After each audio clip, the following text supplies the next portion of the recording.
I want to bring in Deray McKesson. He's a community activist who we first met in Ferguson, Missouri. He's now in Baltimore as part of a peaceful protest. Deray, thanks very much for joining us. What's your plan today? What's your mission in Baltimore? You know, we're here supporting the protesters on the ground and continuing the movement. You know, there's been a lot of positive demonstrations over the past couple months here in Baltimore and across the country because the police have continued to kill people. And tonight will be another night where people come out into the streets to confront a system that is corrupt. But you want peaceful protest, right?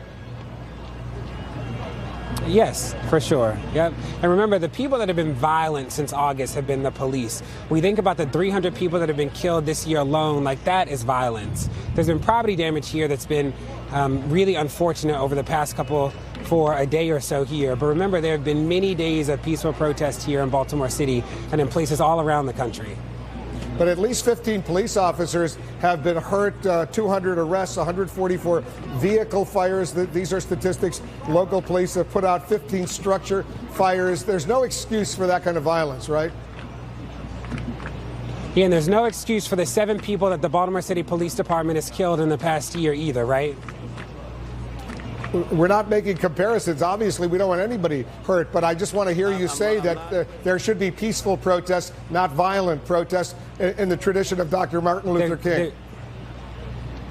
Yeah, there should be peaceful protests, and I don't have to condone it to understand it, right? That the pain that people feel is real, and you are making a comparison. You are suggesting this idea that broken windows are worse than broken spines, right? And what we know to be true is that the police are killing people everywhere. They're killing people here. 6 police officers were involved in the killing of Freddie Gray, and we're looking for justice there.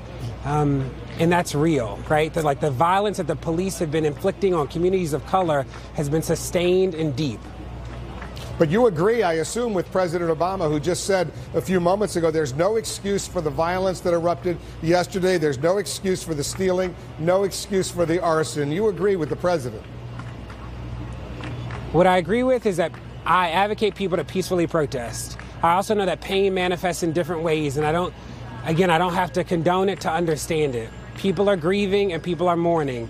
And I would advocate personally for people to do it in ways that you are calling peacefully. But again, I also know that Freddie Gray will never be back and that those windows will be.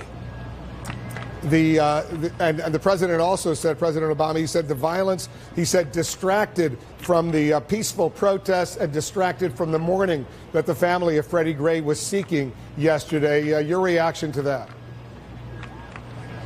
You know, we're distracted from progress is when city officials get on TV and call black people in pain thugs, right? That's a distraction.